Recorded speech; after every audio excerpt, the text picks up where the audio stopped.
আরে এই যে গোপাল, আরে মণিহারি দোকানে তুমি নিশ্চয়ই গিন্নির জন্য কিছু নিতে এসেছো।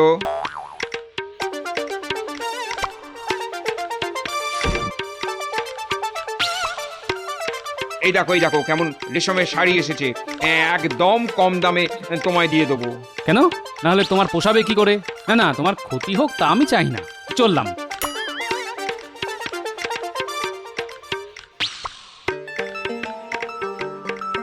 গোপাল, শাড়ি পছন্দ হলো না তো? এই নাও একেবারে খাঁটি সিঁদুর। নাও নাও নাও, ধরো ধরো, পলা, শাঁখা আর আলতা নাও, নিয়ে যাও, দেখবে গিন্নি কত খুশি হয়েছে। সিঁদুর? কি বলবো ভাই, সিঁদুর মাথায় দিতে দিতে সামনের দিকে টাক পড়ে গেল। কবে বিয়ে হয়েছিল বলো তো? আমার তো চাই মনেই পড়ে না। তাহলে হাতির দাঁতে শাঁখা, মুক্তোর পলা এগুলো নিয়ে যাও। একেবারে খাঁটি মাল, বুঝেছো? একেবারে খাঁটি মাল, ঝুটা আমাদের কাছে পাবে না। হ্যাঁ নিতাম, কিন্তু আমি আসলে বাঘের দাঁতের শাখা আর লোহার পলা কিনতে চাইছিলাম। তা তোমার কাছে আছে নাকি? না, এখন নেই, তবে নিয়ে আসতে পারি। আসলে কোথায় পাবো বলো তো? না ভাই, তোমাকে আর কষ্ট করতে হবে না, আমি খুঁজে নেব। সুন্দরবন আর কত দূর, এই তো কাছেই। আরে গোপাল যে, হ্যাঁ, আরে নিয়ে যাও একেবারে দরবারি আতর। হ্যাঁ, গিন্নিকে গিয়ে দাও, দেখবে এই সংসারে আর কোনো শান্তি থাকবে না।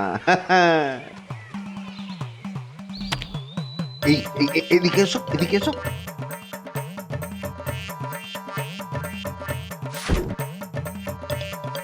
এই তোমার গায়ে এক ফোঁটা মাখিয়ে দিলাম, নাও। চমৎকার, গন্ধে একেবারে চারদিক মম করছে। গিন্নি নিশ্চয়ই খুশি হবে। একেবারে রাধা হয়ে তোমার পিছু পিছু ঘুরবে। আর এর গুণ কি জানো? 1 মাস এর গন্ধ থাকবে। তা দেবো নাকি? হ্যাঁ, 2-1 শিশি দেবো। না না, এক শিশেই দাও, শেষ হয়ে গেলে পরে আবার নেওয়া যাবে।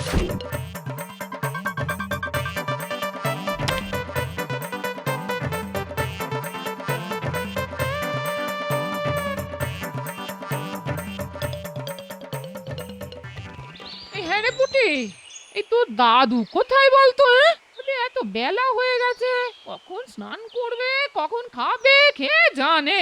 আর চিন্তা করতে হবে না গিন্নি, শুধু নিজে আসিনি, তোমার জন্য যা এনেছি সেটা একবার দেখো, মন একেবারে খুশি হয়ে যাবে।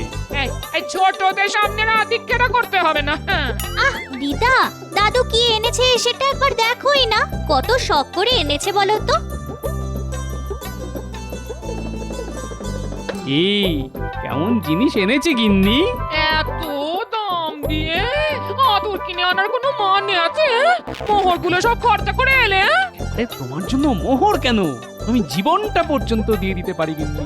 ওটি আমার গামছাটা দে, স্নান করে আসি।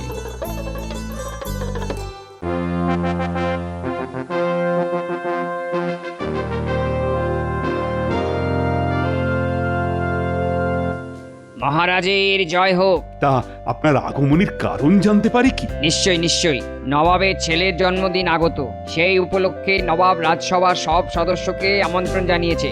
সবাইকে কিন্তু যেতে হবে। নবাব সবার জন্য উপহারের ব্যবস্থা রেখেছেন। নবাবের উপহার নিশ্চয়ই খারাপ কিছু হবে না।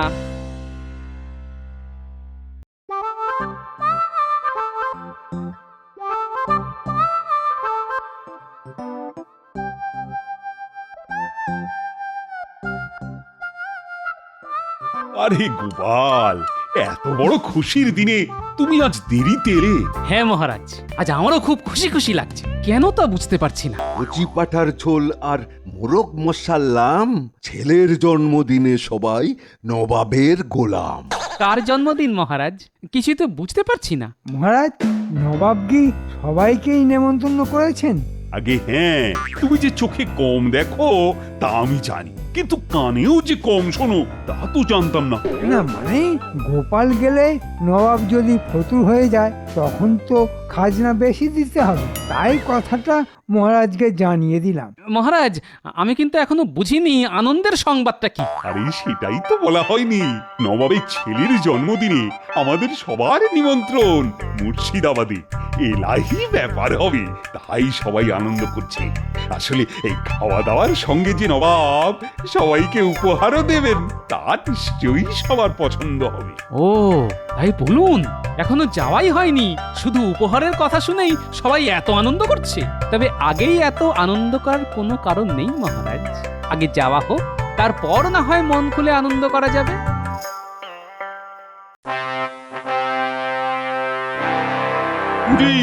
কৃষ্ণনগর থেকে দুধ ফিরে এসেছে?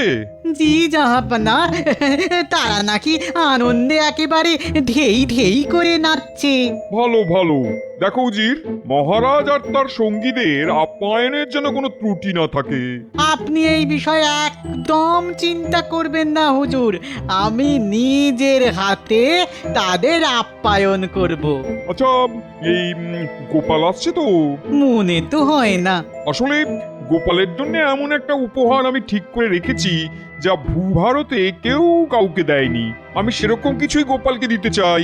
দেখবে আমার সাম্রাজ্যের কোণে কোণে সেই উপহারের কথা ছড়িয়ে পড়বে।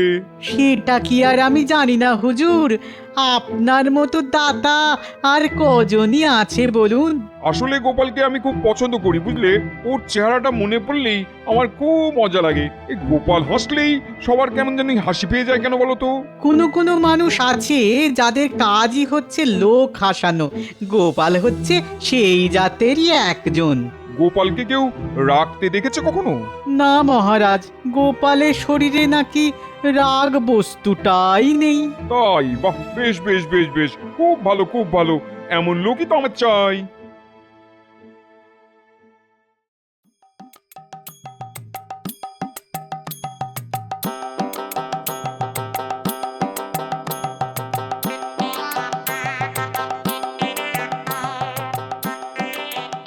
বাহ, গন্ধে দেখছি ঘর একেবারে ভরপুর হয়ে আছে। বলেছিলাম গিন্নি, এই আতর একবার গায়ে মাখলে বারবার মাখতে হবে। কি গন্ধ! মন একেবারে খুশ হয়ে আছে। জানো দাদু, দিদা তোমার আসার সময় হয়ে গেছে দেখে একটু আগে গায়ে আতর মেখেছে। এই এই পুটি, এই বড্ড পাকা হয়ে গেছিস না? যা এখান থেকে পালা। হ্যাঁ, তা তো পালাবই। দাদু, তুমি এখন আতর মেখে দিদার সঙ্গে গল্প করো, আমি আসি।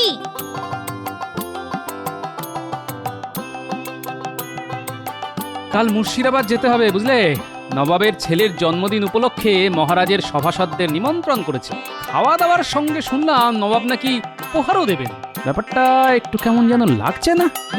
মনে যদি সন্দেহ থাকে তবে যেও না। হ্যাঁ, ঘরে বসে থাকো আর গায়ে আতর মাখো। হ্যাঁ, আমার মনের কোণে যখন কোনো মেঘ জমে তখন তা সত্যি হয় গিন্নি, সেটা তো তুমি ভালো করেই জানো।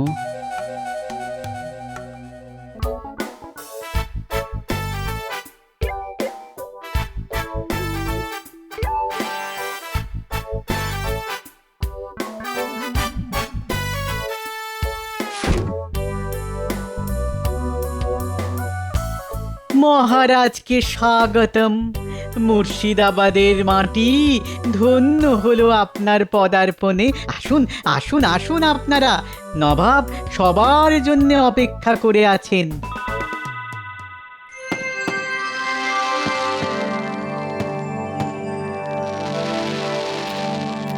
কেমন দেখছেন মহারাজ?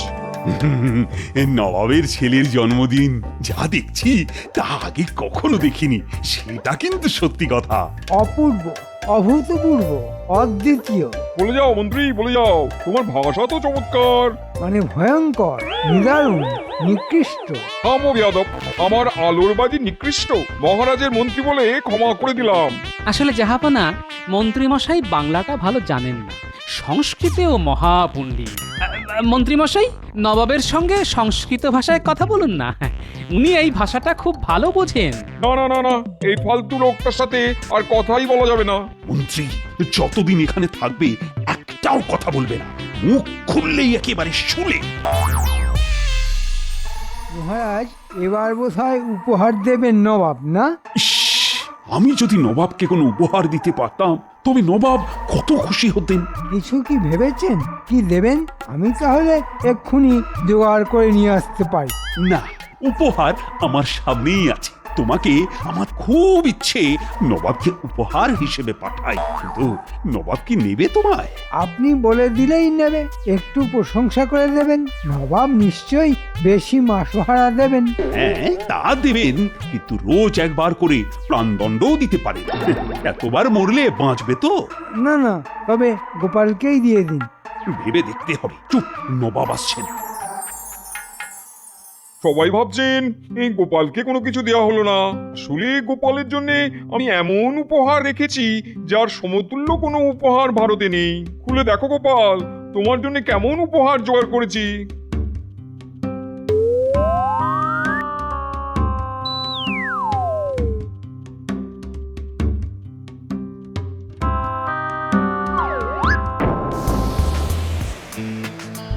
জাহাপনা, আজ যে উপহার আমি পেলাম তার কোনো তুলনাই নেই। সব উপহার একদিন ক্ষয় পেয়ে যাবে, কিন্তু এই বোতলের বাতাস কখনো শেষ হবে না। ধন্যবাদ মহারাজ, আমি আপনার কাছে সারা জীবন কৃতজ্ঞ থাকলাম। তুমি সমজদার লোক, তুমি এই উপহারের আসল মর্ম বুঝেছো।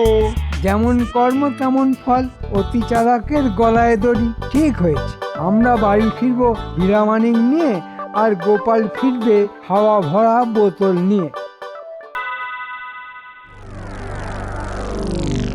এই হলো ব্যাপার।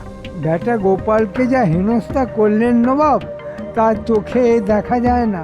শোন, তোরা সবাইকে এই খবরটা দিয়ে দিস, বেশ রসিয়ে বলবি, বুঝলি? তার বলতে কেচ্ছা কে না ভালোবাসে বল। ও নিয়ে তুই ভাবিস না, আগুনের মতো এই কেচ্ছা ছড়িয়ে দেব সারা ওই কৃষ্ণনগরের ঘরে ঘরে। শেষ পর্যন্ত নবাব তোমার ওপর শোধ নিলেন তাহলে? গোপালের উপর শোধ নেওয়া এত সহজ নয় গিন্নি। এর উত্তর আমি দেবই, এবং ওই বোতল দিয়ে। বোতলটা যত্ন করে রেখে দিও, কাজে লাগবে।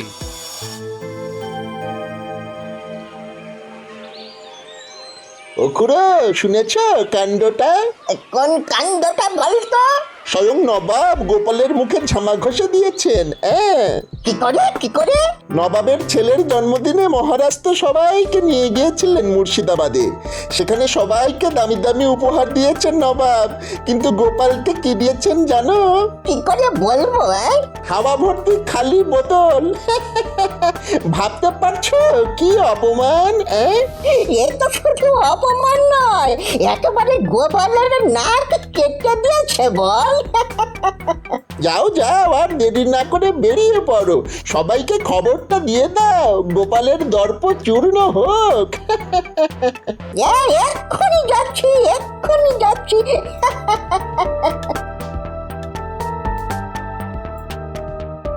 আর কান পাতা যাচ্ছে না, কান পাতা যাচ্ছে না। সবাই তোমার অপমান নিয়ে এত কথা বলছে, আমি আর পাড়ায় বেরোচ্ছি না। হ্যাঁ, এর পেছনে মন্ত্রীর হাত আছে। সে লোক লাগিয়ে চারদিকে আমার অপমানের খবর ছড়িয়ে দিচ্ছে। ঠিক আছে, এক মাঘে শীত যায় না, আমিও দেখিয়ে দেব।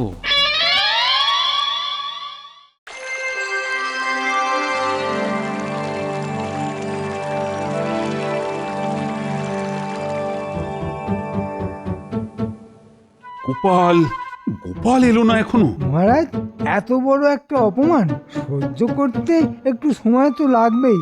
মানের অপমান জুতো পেটা করলেও যায় না, গোপালের শোধ নেবেই। আমাকে এমন অপমান করলে আমি আত্মহত্যা করতাম। এতদিন কেন করেনি সেটাই তো বুঝতে পারছি না।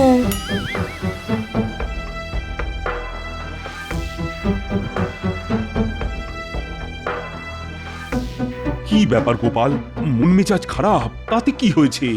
গোপালকে আজ কেমন চনমনে লাগছে না? হবেই না কেন, নবাবের হাওয়া খেয়ে একদম চাঙ্গা হয়ে গেছে। কি ব্যাপার দূত? নবাব কোনো খবর পাঠিয়েছেন? আগে হ্যাঁ মহারাজ, নবাব বিশেষ কাজে কৃষ্ণনগরে আসছেন, কয়েকদিন থাকবেন, তার আপ্যায়নে যেন কোনো ত্রুটি না হয়। নবাব যেভাবে আমাদের আপ্যায়নের ব্যবস্থা করেছিলেন ততটা হয়তো পারবো না, তবে চেষ্টা করব কাছাকাছি যাওয়ার। আর মন্ত্রী, নবাবের জন্য সেরা উপহারের ব্যবস্থা তোমাকেই করতে হবে। তা যা বলেছেন মহারাজ, নবাব যেভাবে আমাদের সম্মান করেছেন তার যোগ্য প্রতিদানই তিনি পাবেন। বিশেষ করে গোপাল, তাকে দেখুন এখনো নবাবের হাওয়া খেয়ে যাচ্ছে। কি আরাম, কি আরাম। মহারাজ, বাতাসের গতি কখনো বন্ধ হতে দেখেছেন? নবাব আমার আয়ু আর বুদ্ধি দুটোই বাড়িয়ে দিয়েছেন মহারাজ।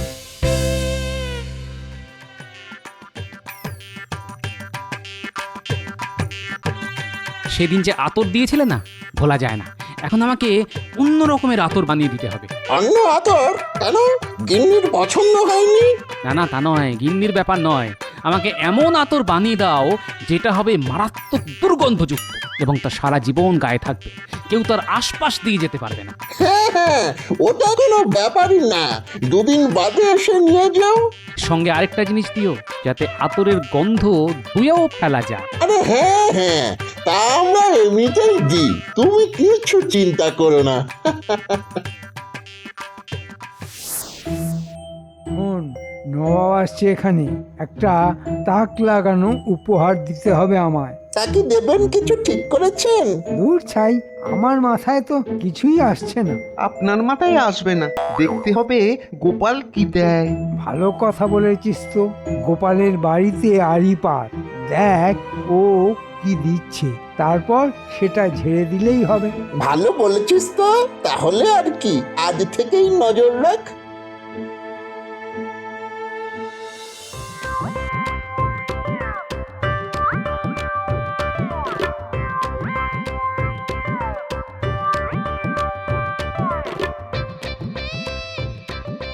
বলি নবাবের দেওয়া বোতলে করে কি নিয়ে এলে গো?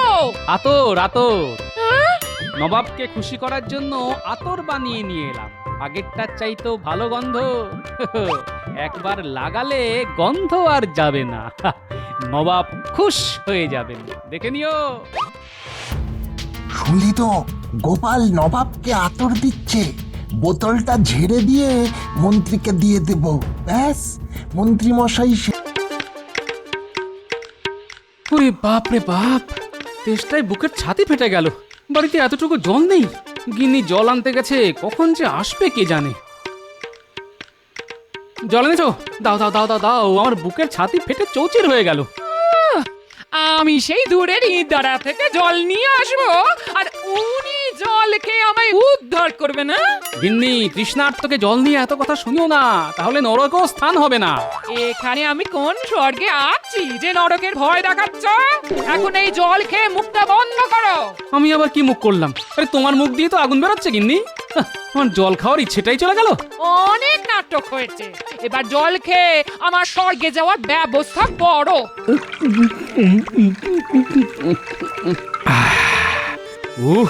এই যাত্রায় প্রাণটা বেঁচে গেল। তোমার স্বর্গে যাওয়ার আর কোনো বাধা রইল না গিন্নি।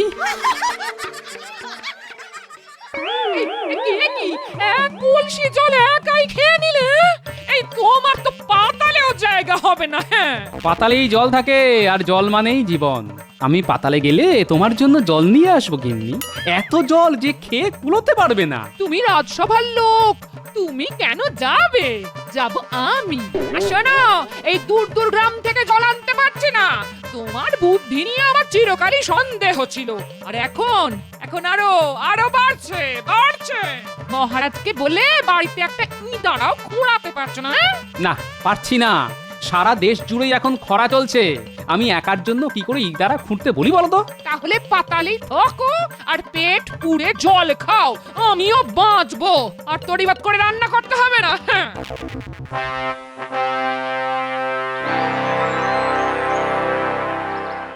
কি আজ এত কম পথ কেন? রান্নার দাসে আসেনি? আসবে না কেন? তো জল না থাকলে রান্নাটা হবে কোথা থেকে? এত দাস দাসী তারা কি করছে? তারা জল নিয়ে আসতে পারেনি? সবাইকে তাড়িয়ে দেবো। বসে বসে মাইনে নেওয়া চালাকি হচ্ছে। তুমি নবাব হয়ে জানো না রাজ্যে জলের হাহাকার চলছে? আমাকে সব জানতে হবে এমন কোনো কথা নেই। আজ আর খাওয়ার রুচি নেই। আরে জলটা তো খাবে, নইলে বদ হজম হবে। এটা জল না নর্দমা থেকে নিয়ে আসা হয়েছে? এত ঘোলা জল। আমি নবাব না গোলাম? এটাই সবাই খাচ্ছি। পরিষ্কার জল কোথায় পাবো? সব তো শুকিয়ে গেছে। এতটুকু জল নেই কোথাও জাহাপানা। এই জল খাওয়ার চাইতে বিষ খাওয়া ভালো। জলের ব্যবস্থা না করা পর্যন্ত আমি আর জলই ছোবো না, এই আমি বলে রাখলাম। জাহাপানা, জলের খবর আমি কোথা থেকে পাবো? আপনার উজির কি কিছুই জানে না? এটা মন্দ বলনি তো।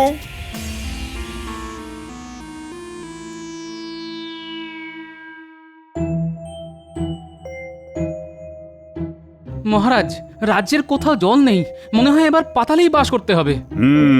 আমার কানেও এসেছে, রাজবাড়িতেও এখন জলের খুব অভাব। তা কি করা যায় বলো তো মন্ত্রী? কেন মহারাজ, সাগর থেকে জল নিয়ে আসবো? কলসি করে? তা মহারাজ এই কাজটা মন্ত্রীমশাইকে দিন না, সাগর থেকে মিষ্টি ও পরিশুদ্ধ জল নিয়ে আসবে। আমি কোনো পরামর্শ দিলেই গোপাল তাতে বাধা দেয়। এটা কি ঠিক হচ্ছে মহারাজ?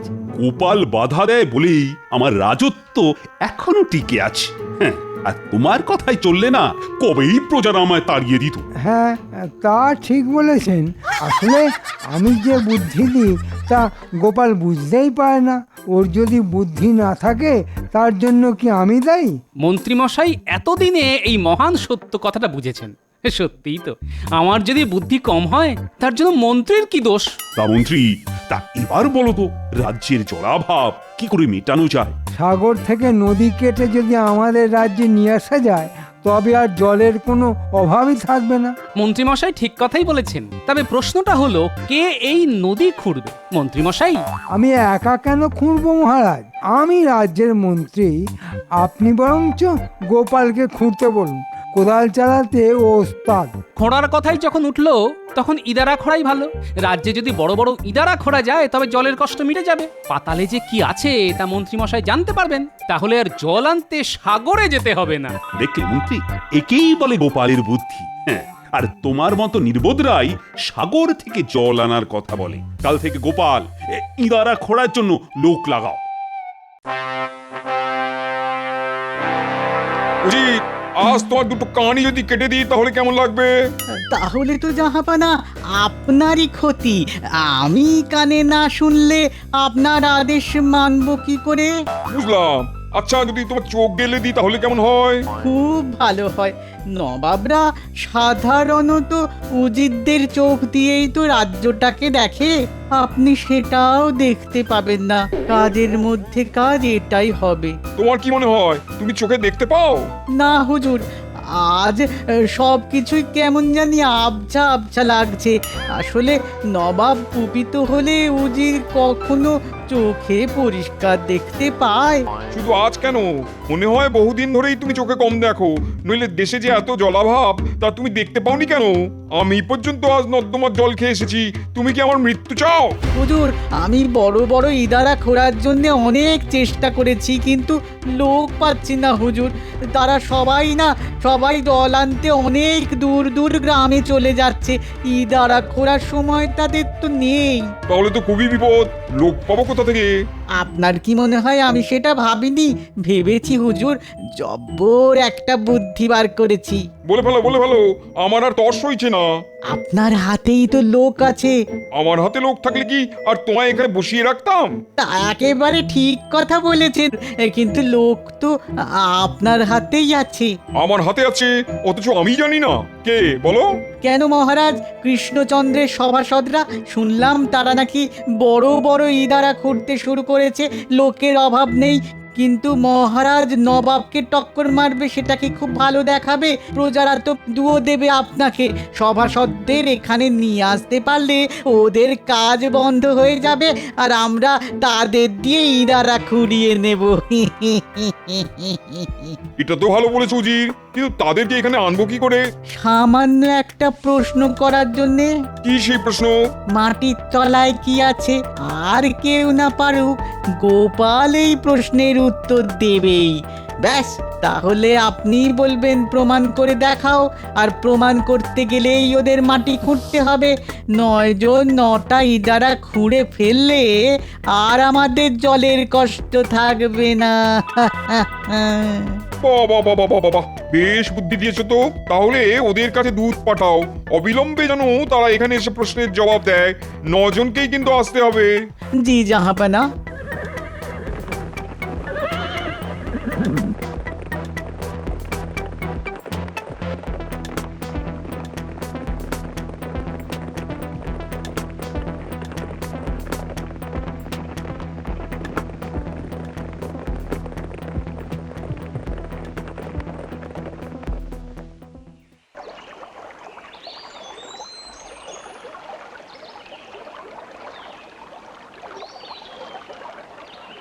মন্ত্রী, তাহলে আশা করতে পারি তো আজ থেকেই ইঁদারা খোঁড়ার কাজ শুরু হয়ে যাবে? আগে মহারাজ সব প্রস্তুত, কিন্তু গোপাল যেন এই কাজে হাত না দেয়। না না, মাটির নিচে যে জল থাকে সেটা আমি জানি, মন্ত্রী মশাই হয়তো জানেন না, তবে এবার জানতে পারবেন। গোপাল যদি সবই জানে তবে আমাকে বাদ দিন মহারাজ, গোপালই করবে। না না না না না, মন্ত্রী মশাইয়ের জানা দরকার মাটির তলায় কি আছে। মাটির নিচে যে মাটি থাকে তা আমি জানি মহারাজ। তারও নিচে কি থাকে সেটা তো জানতে হবে নাকি? গোপাল কিন্তু আমার জ্ঞান নিয়ে মস্করা করছে মহারাজ। কি ব্যাপার দুধ, আর নবাবের সব ঠিক আছে তো? আগে তা ঠিক আছে, কিন্তু নবাবের মাথায় একটা প্রশ্ন এসেছে। তার উত্তর খুঁজতেই তিনি আপনার নবরত্ন সভার সবাইকে দরবারে তলব করেছেন, এবং আজই। হ্যাঁ, আজই? তা তো হবে না। মানে আজ থেকে আমার এখানে ইঁদারা খোঁড়ার কাজ শুরু হবে, তা আজ কিভাবে যাব? তা তো জানি না মহারাজ, তবে নবাবের আদেশ কখনো এদিক ওদিক হয় না। আজ মানে আজ। ও গোপাল, কি করা যায় বলো তো? আমার মনে হয় নবাব জিজ্ঞেস করবেন আমরা সবাই কুশলে আছি তো। আমি তোমাকে প্রশ্ন করছি, তুমি থামো। যে আজ্ঞে মহারাজ। মন্ত্রী, তুমি আজই নবাবের কাছে যাওয়ার ব্যবস্থা করো। তাহলে ইঁদারা খোঁড়ার কাজ কিভাবে হবে? আমাদের পাতাল প্রবেশ ঘটবে, প্রজাদের কাছে আর মুখ দেখাতে পারবো না। তোমাদের ডেকে পাঠানোর জন্য আমি খুবই দুঃখিত। আসলে আমার মাথায় একটা প্রশ্ন এসেছে, এখানে কেউ তার উত্তর দিতে পারছে না। যদি তোমরা পারো তবে খুবই উপকৃত হই। হুজুর, আপনি আমাদের প্রশ্ন করবেন তাতে আমাদের কষ্ট হবে কেন? এমন কোনো প্রশ্ন নেই যার উত্তর আমার অন্তত জানা নেই। চমৎকার চমৎকার। আচ্ছা বলো তো, মাটির তলায় কি আছে? এটা কোনো প্রশ্ন হলো হুজুর? মাটির তলায় মাটি থাকে, আর কি থাকবে? এই কে আছিস? মন্ত্রীকে বাইরে বের করে রাখ।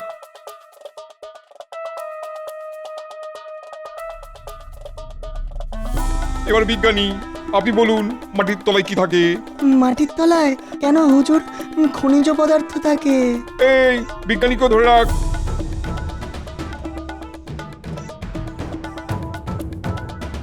এবার গোপাল, বলো তো কি থাকে? জল হুজুর, এটা তো খুব সহজ প্রশ্ন হয়ে গেল।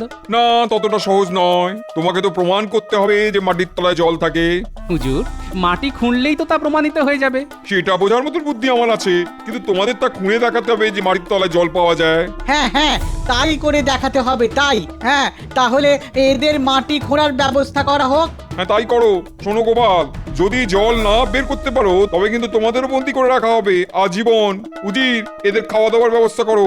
কাল থেকেই ওদের মাটি খোঁড়ার কাজে লাগিয়ে দাও। আমাদের দিয়ে মাটি খোঁড়াবেন? খুব ভালো কাজ হুজুর, এই বুদ্ধি নিশ্চয়ই উজির সাহেবের দেওয়া। হুজুরকে এত ভালো বুদ্ধি আর কে দেবে? তুমি? না না না, আপনার মতো বুদ্ধি কি আর আমার আছে? থাকলে তো আপনার জায়গায় আমিই থাকতাম। এখন কথা চালে আর সময় নষ্ট করে লাভ নেই। কাল সকাল থেকেই মাটি খোঁড়ার কাজ শুরু হবে। আর হ্যাঁ, 9 জনকেই প্রমাণ করতে হবে যে মাটির তলায় জল আছে। কি উজির, ঠিক বলছি তো?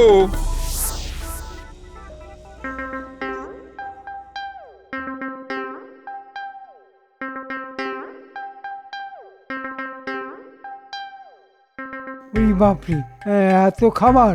গোপালের ভুঁড়ি তো আজ আর নড়তেই পারবে না। না, খেয়ে দেয়ে তুমি নাক ডাকাও, আমরা চললাম মাটির তলায় কি আছে তা দেখতে। তাহলে তো ভালোই হতো মন্ত্রী মশাই, কিন্তু আমি না গেলে তো সারা জীবন আপনাকে এখানে বন্দি থাকতে হবে। মহারাজও কিছু করতে পারবেন না। আমাকে বন্দি করা অত সহজ নয়। এক সময় যা তরোয়াল খেলতাম না, এক মহান রাজা আমাকে তার সেনাপতি করেছিল। এই কথা আমি নিজের মুখে কোনোদিন তোমাদের বলেছি? আচ্ছা এখন কি দিয়ে বললে, মুখ দিয়ে না কান দিয়ে? মহারাজ যে কি করে তোমাকে সহ্য করে তা কি জানি বাবা। কেন সহ্য করে তা এখন বুঝবে, তবে তোমাকে উদ্ধার করা মনে হয় আমার পক্ষে সম্ভব নয়। তা করবে কেন? আমি এখানে বন্দি হলে তোমারই ভালো, তুমি মন্ত্রী হবে। তোমার বকবকানি বন্ধ করো, খাওয়া হয়ে গেছে, এবার জলের খোঁজ করো। তেষ্টায় ছাতি একেবারে ফেটে যাচ্ছে।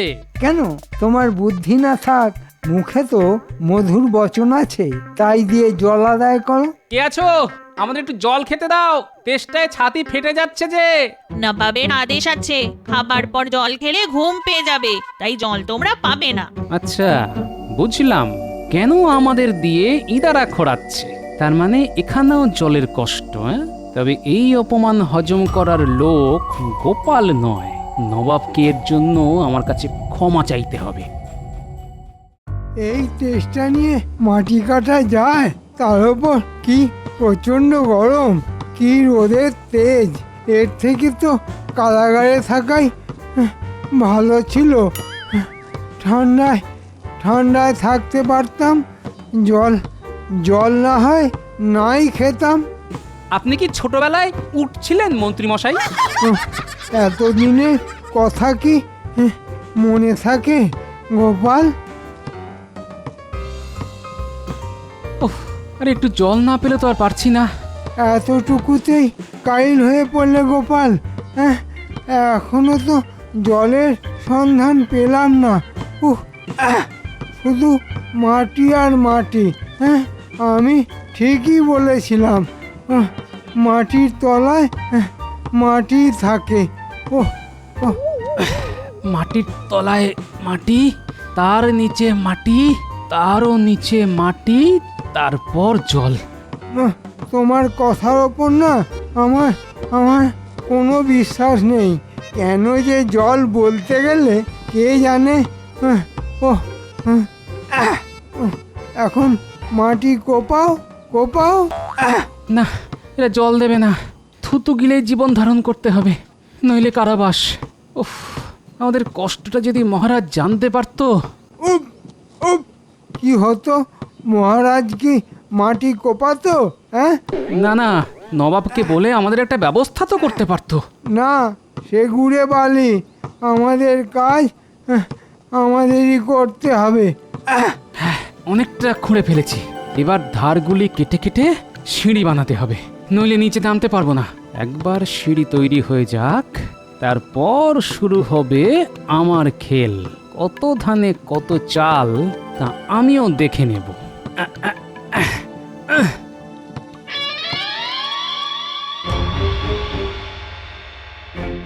একটা ব্যাপারে কিছুতেই শান্তি পাচ্ছি না। কি ব্যাপারে মহারাজ?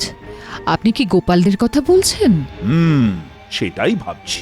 আমার প্রজারা এদিকে জলকষ্টে আছে, দূর দূর গ্রাম থেকে খাবার জল নিয়ে আসছে। সেই জন্য ইদারা খোঁড়ার কাজ শুরু হবার মুখে নবাব তাদের নিয়ে চলে গেল। বিষয়টা কেমন জানি লাগছে। আমার মনে হয় ইদারা খোঁড়ার কাজটা নবাব আগেই করতে চায়, যাতে প্রজারা বলতে না পারে মহারাজকে দেখে নবাব এই কাজ করেছে। আমারও তাই মনে হয়, কিন্তু একটা ব্যাপারে না খটকা রয়ে যাচ্ছে। কি ব্যাপারে খটকা মহারাজ? আমার নবরত্নের সব সদস্যকে কেন ডেকে পাঠালো? এর পেছনে কি কোনো চক্রান্ত আছে? থাকলে আপনি কি করবেন মহারাজ? তবে চিন্তা করবেন না, গোপাল যখন সঙ্গে গেছে ওরা গর্বের সঙ্গেই ফিরবে।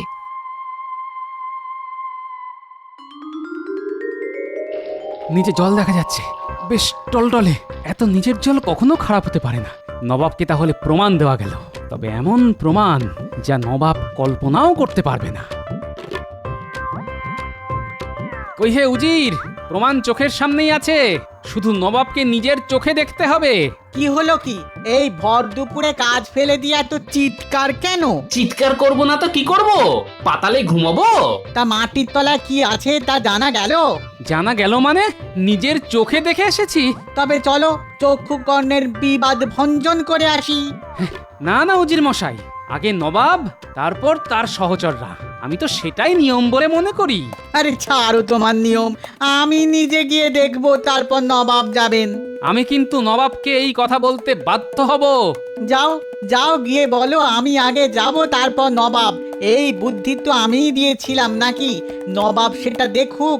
আমার বুদ্ধি যে বিফলে যায় না, সেটা নবাবকে বোঝাতে হবে। তবে যাও, নবাবকে যা বলার তা আমিই বলবো। তোমার যা খুশি বলতে পারো, আমি নিচে চললাম। আপনার যা ইচ্ছে। সিঁড়ি কাটা আছে একদম নিচ পর্যন্ত, শেষে টলটলে জল।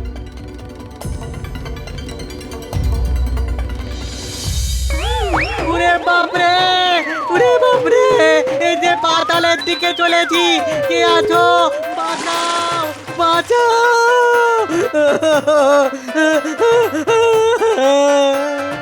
বুঝেছি বুঝেছি, এতদিনে জল পেয়ে বাঁচলে তাই তো? আমি এক্ষুনি নবাবকে খবর দিচ্ছি। উজিরটা গেছে, এবার নবাবের পালা। মজা দেখাচ্ছি আমি। আমার নাম গোপাল। হুজুর, হুজুর শিগগির আসুন। মাটির নিচে কি আছে তার সন্ধান আমি পেয়েছি। টলটলে জল, একেবারে পরিশুদ্ধ। ওহ, প্রাণ ভরে খেয়েছি। আপনি নিজে একবার সেই জলের স্বাদ নিন। হ্যাঁ হ্যাঁ হ্যাঁ, আমি এক্ষুনি যাচ্ছি, কিন্তু উজির কোথায় গেল তাকে তো দেখতে পাচ্ছি না। উজির সাহেব তো জল খাচ্ছে, ইদারা নিচে নেমে গেছে। কতবার বললাম নাববেন না, নাববেন না, আগে নবাবকেই জল খেতে দিন। তো আমার কথা শুনলই না, উল্টে বললো ছাড়ো নবাবের কথা, চাচা আপন প্রাণ বাঁচা বলে ইদারা সিঁড়ি দিয়ে নিচে নেমে গেল। বড্ড পার বেড়েছে উজিরের, এবার ওর কানটাই কেটে নেবো। যাকে আমার আর তর্স হচ্ছে না, তাড়াতাড়ি চলো। কতদিন পরে ভালো জল পান করবো।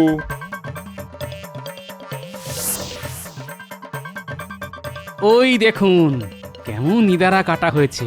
নিচে নামলে দেখতে পাবেন জল একেবারে টলটল করছে। আহ, কি মিষ্টি তার স্বাদ। আপনি আগে নামুন হুজুর, তারপর আমি আসছি। বাঁচাও, বাঁচাও, বাঁচাও, বাঁচাও, নিচে কাউকে নামাও, বাঁচাও। উজিরের গলা মনে হচ্ছে বেটা বলছে নাকি? কি আর বলবে, বলছে বাঁচলাম, নবাবকে নিচে আসতে বলো। আমি আসছি, ওর মজা দেখাচ্ছি। এবার নামুন হুজুর, সিঁড়ি বেয়ে বেয়ে।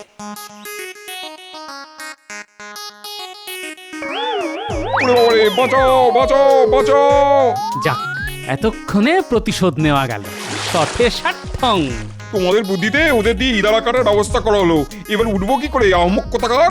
আমি কি জানতাম যে গোপাল এইভাবে প্রতিশোধ দেবে? ব্যাপারটা কিন্তু খুব খুব অন্যায় করলো গোপাল। অন্যায় করেছো তুমি। আগে ওপরে উঠি, তারপর তোমার কান যদি আমি না কাটি, তো আমি আর নবাব থাকবো না। এবার নিচে নামা যেতে পারে। নবাবকে বলতে হবে কি অন্যায় করেছে উজির, আপনাকে ভুল বুঝিয়ে। ওদিকে আমার দড়ি আর আংটা রাখা আছে। আংটাটা মাটিতে পুঁতে দড়ি ধরে নিচে নেমে দেখি নবাব আদপেই শিক্ষা পেয়েছে কিনা।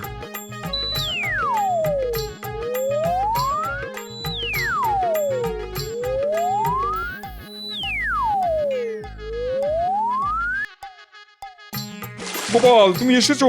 এসো ভাই, আমাদের বাঁচাও। এই ঠান্ডা জলে বেশিক্ষণ থাকলে সর্দি গরমি হয়ে আমাদের মরতে হবে। আমাকে ওপরে ওঠাও ভাই। একটা কথা মনে রাখবেন হুজুর, চালাকির দ্বারা কোনো মহৎ কাজ হয় না। আমরা রাজসভার পারিষদ, আমাদের দিয়ে এই কাজ না করালেও পারতেন। খুঁজলে ইদারা কাটার লোক আপনি পেয়ে যেতেন নবাব বাহাদুর। ঘাট হয়েছে গোপাল, এবার আমাদের ওপর তোলো। লক্ষ্মীটি সোনা, একটা শর্তে, যে নখানা ইদারা আপনি আমাদের দিয়ে কাটালেন সেখান থেকে রোজ 9 ঘড়া জল আমাদের বাড়ি পাঠাতে হবে। রাজি? নিশ্চয়ই নিশ্চয়ই, এটাও এমন কি কথা? আপনি কিন্তু কথা দিলেন। নবাব কথা দিলে কিন্তু তার ফেরানো যায় না। তা কি আর আমি জানি না ভেবেছো গোপাল? সব জানি। এই মরকট উজিরটাকে না তাড়িয়ে আমি ছাড়বো না।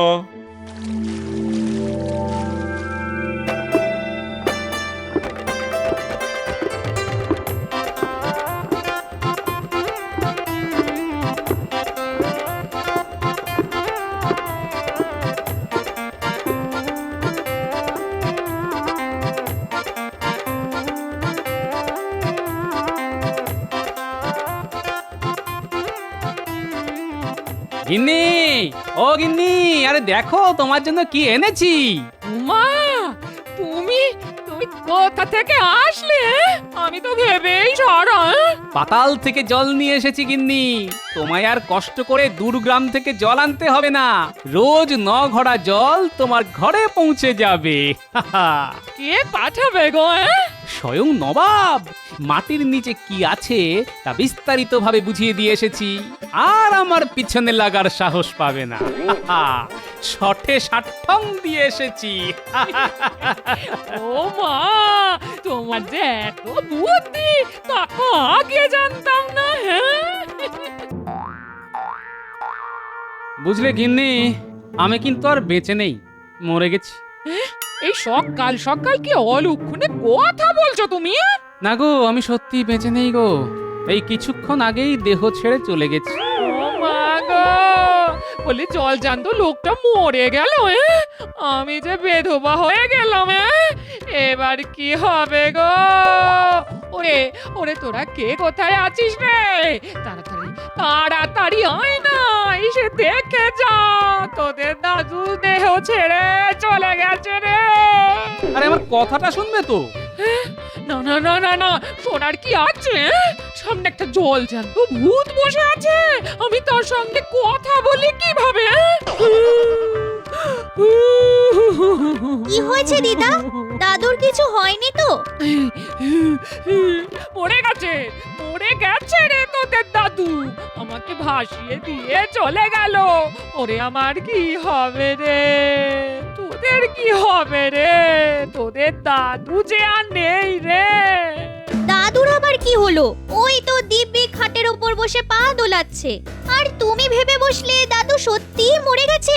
আরে আমায় পুরো কথাটা বলতে না দিয়ে মরা কান্না কাঁদতে শুরু করে দিলে। সকালবেলা এসব কথা বলতে হয়? তোরাই বল। কি আশ্চর্য! আরে পুরো কথাটা শুনবে তো নাকি? আমি বলতে গিয়েছিলাম, কাল রাতে একটা স্বপ্ন দেখেছিলাম যে আমি মরে গেছি, তোদের দিদার কাছে একটু ইলিশ মাছের পাতুরি খেতে এসেছি। আমাকে না বলতে দিয়েই তোদের ডাকতে শুরু করে দিল। কি কান্না, কি কান্না! ও দাদু, স্বপ্ন নিয়ে এত ভাবার কিছু নেই। আর যদি তুমি দেখো মহারাজা হয়ে গেছো, তাহলেই কি সেটা সত্যি হবে? এটাই তো আসল কথা। স্বপ্ন আর বাস্তবের মধ্যে অনেক তফাৎ, এটা তো বুঝতে হবে। যাকে বাবা, ভাগ্যিস তোরা এসেছিলি, নইলে এতক্ষণে হয়তো চিতায় উঠতে হতো। যাই, গিয়ে ভালো করে স্নান সেরে রাজসভায় যাই, একটু দেরি হয়ে গেল আজ।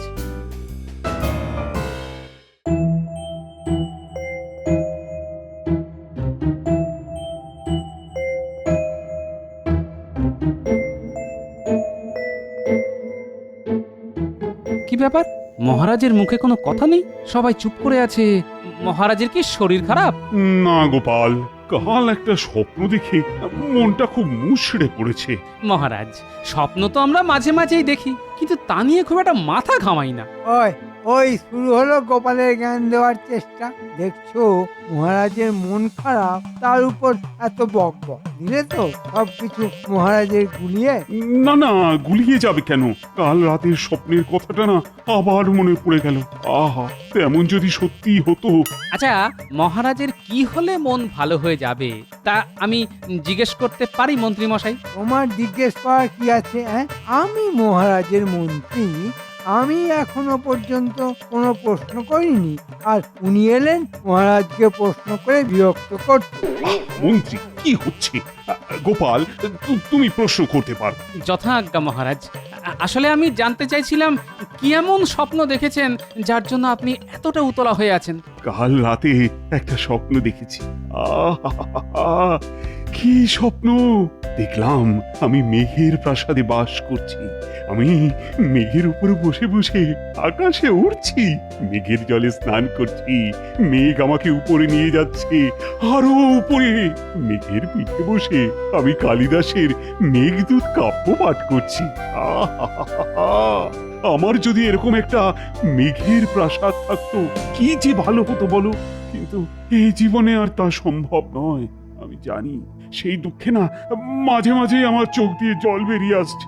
গোপাল, ও গোপাল, মেঘের প্রাসাদে বাস করা আমার এই জীবনে আর হবে না।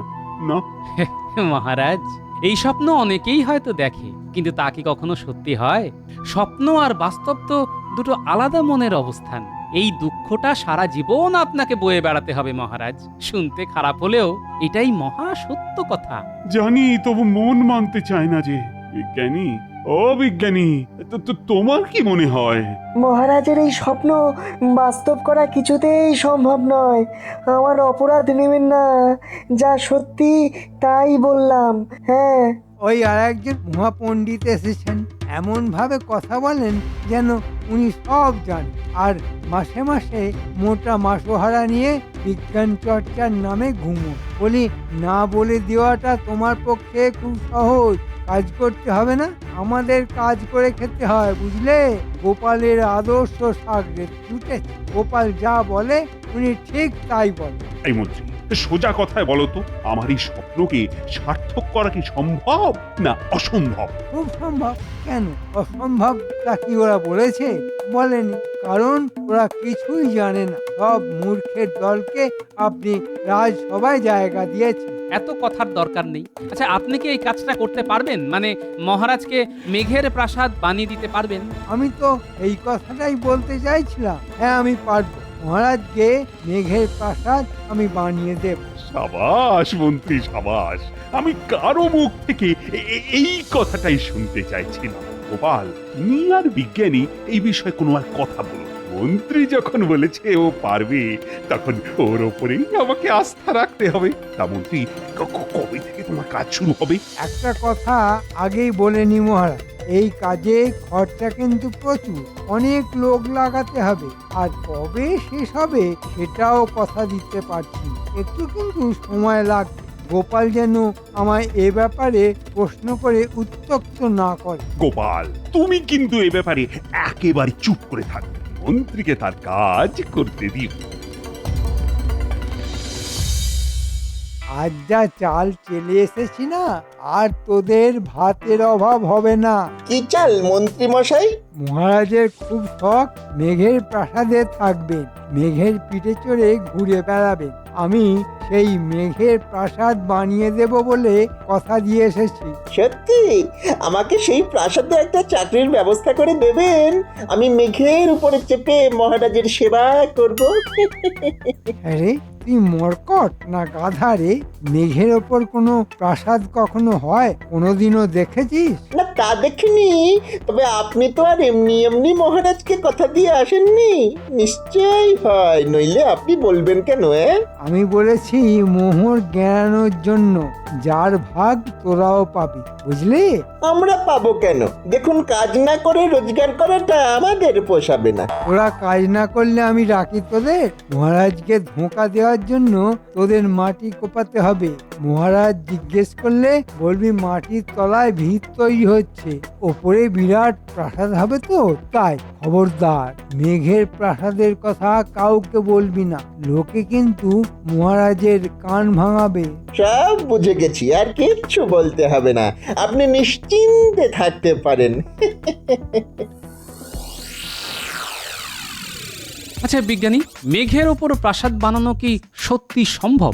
গোপাল, তোমার মতো বিচক্ষণ লোক এরকম একটা বোকার মতো প্রশ্ন আমায় করছে? হ্যাঁ, না মানে আমি বিশ্বাস করি না এই কাজ সম্ভব, কিন্তু কিন্তু মন্ত্রী কি করে এত জোর দিয়ে কথাটা বললো যে এই প্রাসাদ ও তৈরি করে দেবে? নিশ্চয়ই ওর কোনো স্বার্থ আছে। তবে নজর রাখতে হবে, ঠিক সময়ে ঠিক খেলাটা খেলতে হবে। নজর কি করে রাখবো? মহারাজ তো তোমায় এ ব্যাপারে কোনো কথাই না বলতে বলেছেন। তাহলে? আচ্ছা, সবকিছুই কি মহারাজকে বলে করতে হবে? ঠিক সময়ে জানালেই চলবে। আমরা তো মহারাজের ভালোর জন্যই নজর রাখার কাজটা করছি। হ্যাঁ, তুমি ঠিক কথাই বলেছো। গোপনে নজর রাখতে হবে, যাতে মহারাজ জানতে না পারেন।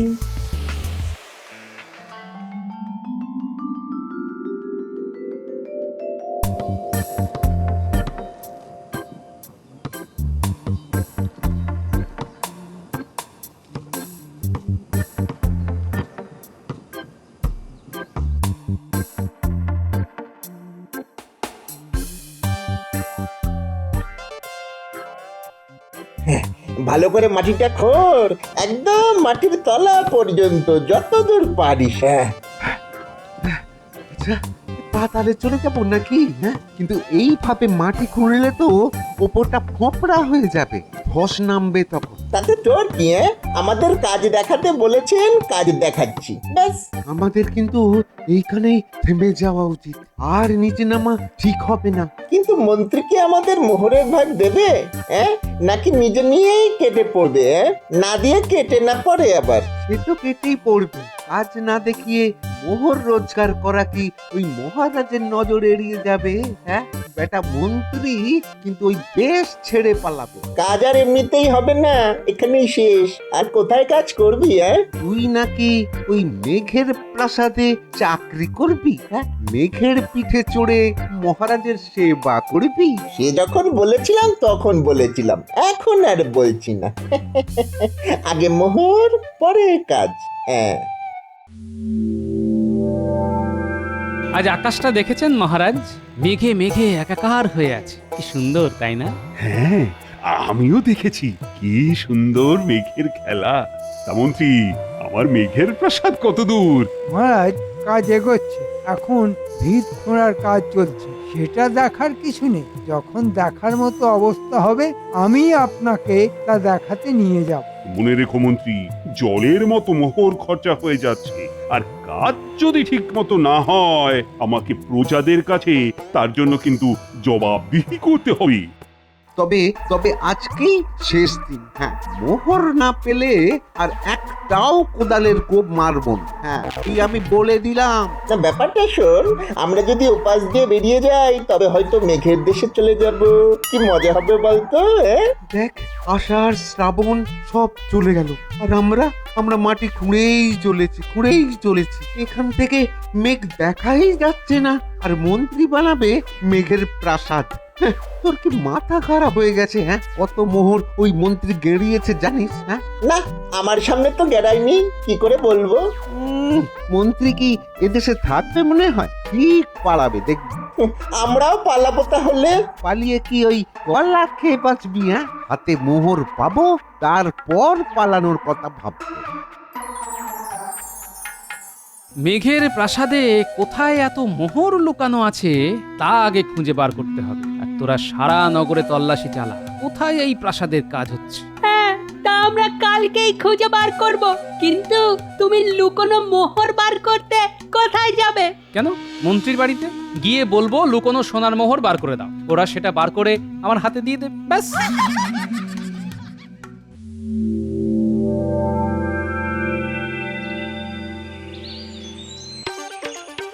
মাগো, শেষ কবে খেয়েছি মনে করতে পারছি না, একটু অন্ন জল দেবে? ঈশ্বর তোমার মঙ্গল করবেন। আহা, কি চেহারা হয়েছে গো তোমার! এসো, দাওয়ায় বসো, আমি তোমার জন্য দুমুঠো ভাত ডাল নিয়ে আসি। ওষুধে কাজ হয়েছে, দেখি কোনো সংবাদ পাই কিনা।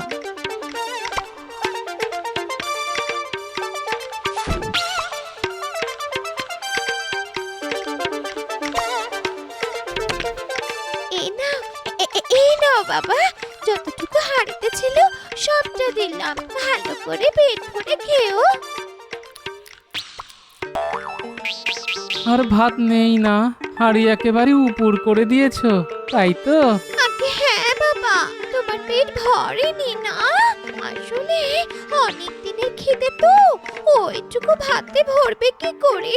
তুমি ওঠো না, আমি নতুন হাঁড়িতে ভাত বসিয়ে দিচ্ছি, নইলে এই হাঁড়ি আবার মাজতে হবে। এঁটো হাঁড়িতে ভাত আমি বসাই না, তিথি নারায়ণের মতো। তার উপর তুমি এতদিনের অভুক্ত।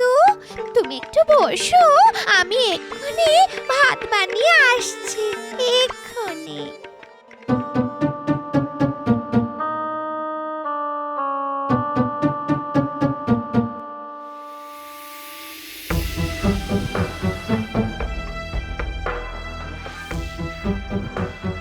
কি এখানে এত বড় গর্ত কোথা থেকে এলো?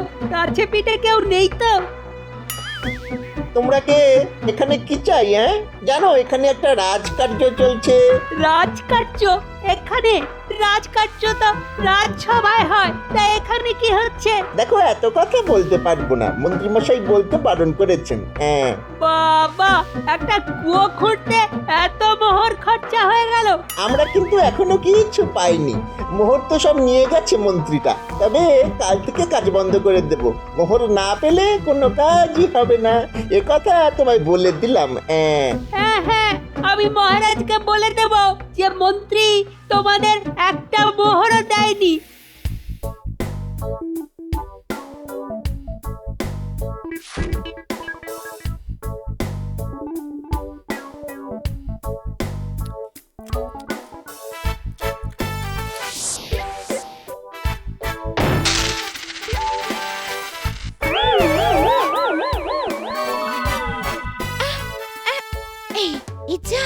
মোহরগুলো যে বেরিয়ে পড়লো, লোকটা দেখেনি তো।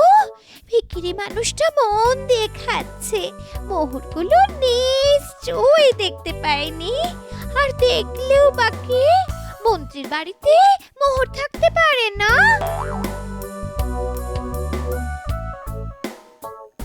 আচ্ছা, বুঝলাম, মন্ত্রীর বাড়িতেই এত মোহর লুকানো আছে। আর কিছু দেব বাবা? না না না, ঈশ্বর তোমার মঙ্গল করুন। আমি কতদিন বাদে একটু পেট পুড়ে খেলাম।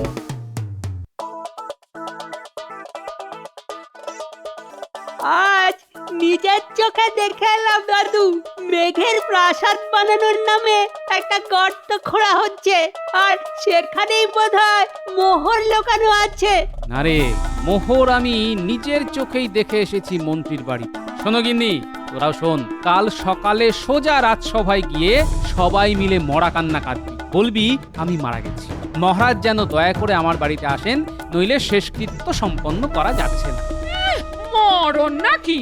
ও আমার মুখ থেকে বেরোবে না। হ্যাঁ ঠিক আছে, আমি বলবো আর তুমি শুধু কাঁদবে।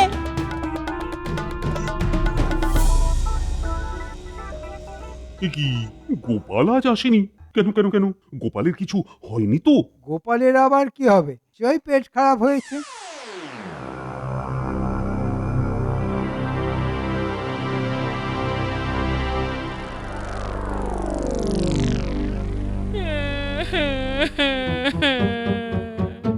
এ আমার কি হলো মহারাজ? আমি তো কখনো কোনো পাপ করিনি। ঈশ্বরে আমার কি করলো? কি হয়েছে? গোপালের কিছু হলো? আরে আমাকে শিগগিরই জানাও। দাদু আর নেই মহারাজ, দাদু আর নেই। কাল রাতে দাদুকে কালো জাদু এসে গলা টিপে মেরে গেছে। আজ সকালে দিদা তা দেখেই আমাদের খবর দিল। দয়া করে আপনি একবার চলুন, নইলে যে দাদুর শেষকৃত্য করা যাচ্ছে না। কি বলছো এসব? গোপালকে হত্যা করা হয়েছে? কারা এসব করলো? মন্ত্রী, কার এত বড় সাহস যে গোপালকে হত্যা করতে পারে? মন্ত্রী তুমি এক্ষুনি সবাইকে নির্দেশ দাও, যেভাবেই হোক গোপালের হত্যাকারীকে আমার চাই। আর এখন চলো আমরা সবাই মিলে গোপালের বাড়ি যাই।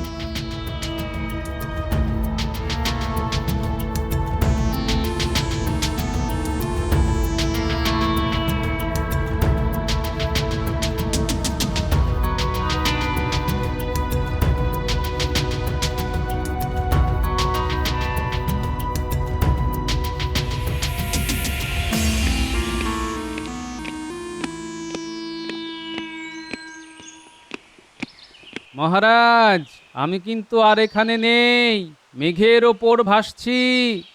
আহা, মেঘের প্রাসাদ যে কি সুন্দর, তা কি করে আপনাকে বোঝাবো। কি শুনলাম তুমি আর বেঁচে নেই? আমার সঙ্গে তুমি মশকরা করছো?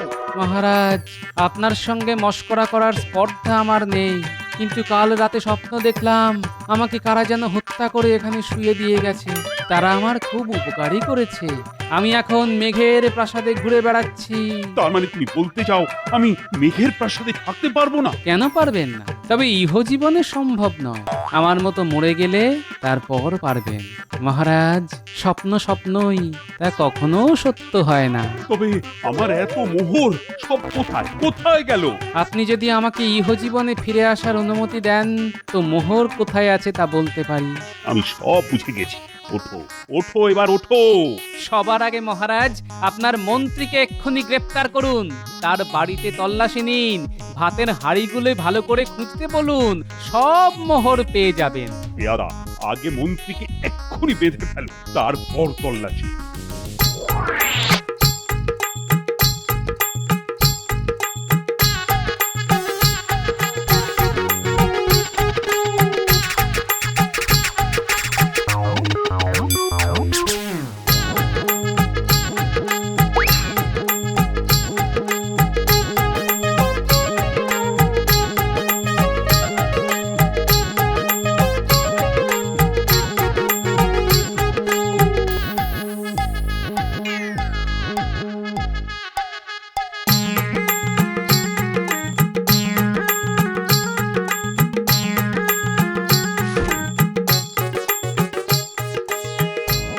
বেটা, ভাতের হাঁড়িতে পর্যন্ত সোনা রেখেছে, একদিন দেখবি না খেতে পেয়ে মরবে। এমনকি পুরনো উনুনের মধ্যেও এই বেটার লোভের কোনো শেষ নেই। ভাগ্যিস কপাল ছিল। এরকম এরকম লোভী মন্ত্রীকে কি শাস্তি দেওয়া যায় বলতো গোপাল? সেটা আপনি ঠিক করুন মহারাজ, শত হলেও মন্ত্রীমশাই আমার সহকর্মী। ঠিক আছে, ও মেঘের রাজ্যে আমাকে নিয়ে যেতে চেয়েছে, ওকে সেখানেই পাঠানো হবে। রাজ্যের সবচাইতে উঁচু তাল গাছের উপর মন্ত্রীকে বেঁধে রাখলে মনে হয় ও মেঘের রাজ্যেই থাকবে। আমি মহারাজ আমার কাজ করেছি, এবার আমায় বিদায় দিন। বাড়ির সবাই আমার জন্য অপেক্ষা করছে। তোমার জন্য আমার এতগুলি মোহর ফিরে পেলাম, এর অর্ধেক তোমার। না মহারাজ, মোহরের প্রতি আমার কোনো লোভ নেই, আপনার সেবা করাই আমার কাজ। ওরে ওরে তোরা শাঁখ বাজা, বলি জ্যান্ত ভূত ফিরে এসেছে। উলুধ্বনি কর রে, ভূতের মাথা বলেই এত বুদ্ধি। জ্যান্ত হলে কি আর বাট পাট ধরতে পারত? আমি ভূত হয়ে তোমার ঘাড় মটকালে কি তুমি খুশি হতে? বালাই সব, তুমি ভূত হলে তোমায় ভূতনি হতে হতো। ঘরের ভূত ঘরে ফিরে এসেছে, এর চাইতে বেশি কিছু আমি চাই না। মন্ত্রী, আজ সকালে আমার বাগান থেকে 10 কাঁদি কলা খেয়ে গেছে বাঁদর। এর কিন্তু একটা বিহিত চাই মন্ত্রী। বাঁদরের বাঁদরামি আমি মেনে নেব না, এই আমি স্পষ্ট বলে দিলাম। মহারাজ, আপনার রাজসভাতেই যদি বাঁদরের বাদরামি বাড়তে থাকে তাহলে আর রাজ্যে পারবে না কেন? আমার রাজসভায় যে কে বাঁদর তা তোমাকে বলতেই হবে। আমরা সবাই বাঁদর। গোপাল কিন্তু ঠিকই বলেছে মহারাজ, এই বিজ্ঞান বলছে মানুষের জন্ম বাঁদর থেকে। হ্যাঁ, তোমার এত বড় স্পর্ধা, তুমি আমাকেও বাঁদর বললে? শুধু আপনি কেন, আমার আপনার পূর্বপুরুষরা সবাই বাঁদর থেকেই এসেছে, যেমন ব্যাঙাচি থেকে ব্যাঙ। তার মানে আমার সভায় সবাই বাঁদর? আহ, এ তুমি কি বলছো গোপাল? আমরা সবাই বাঁদর। আচ্ছা মহারাজ, ওই বাঁদরের দিকে ভালো করে তাকিয়েছেন, দেখবেন কেমন যেন মানুষ মানুষ দেখতে, হাবভাবে একেবারে মানুষের মতো। গোপাল, তাহলে আমার রাজসভায় কতজন বাঁদর আছে? সবাই খারাপ বাঁদর নয়, কেউ ভালো বাঁদর চেয়ে নিয়ে খায়, আর কোনো কোনো বাঁদর আছে যারা কেড়ে নিয়ে খায়। এখন আবার কিছু নতুন বাঁদর এসে জুটেছে। মহারাজ, গোপাল কিন্তু আমাকে বড্ড অপমান করছে। ও যদি নিজে বাঁদর হয় তবে বাঁদরামির সমস্যা গোপাল নামের বাঁদরটাকেই দেওয়া হোক। মহারাজ, বাঁদরের বাদরামি কি করে বন্ধ করতে হয় তা আমি জানি, আপনি এ ব্যাপারে কোনো চিন্তা করবেন না। তাহলে তুমি সবার সামনে কথা দিয়ে বাঁদরের বাঁদরামি তুমি বন্ধ করবে, তাই তো? যথা আজ্ঞা মহারাজ।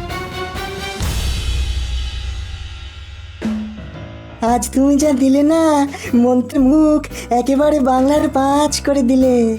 আমি তো কিছু মিথ্যে কথা বলিনি, বাঁদরকে বাঁদর বলেছি, ব্যাস, এটাই আমার অপরাধ। একটা কথা কানে এলো, আমাদের মন্ত্রী নাকি পা ভাঙা ভগবানের বাড়িতে রোজ যাচ্ছে। ব্যাপারটা কি বলো তো? কথাটা আমার কানেও এসেছে, তার কি করা যাবে? বাঁদর বাঁদরের কাছে যাবে, এটাই তো স্বাভাবিক। হ্যাঁ তা বটে, চড়ে চড়ে যদি মাস্তুতো ভাই হতে পারে তবে বাঁদরে বাঁদরে কেন মামা ভাগ্নে হবে না? তা বটে, এখন দেখা যাক মন্ত্রী কি খেলা খেলে।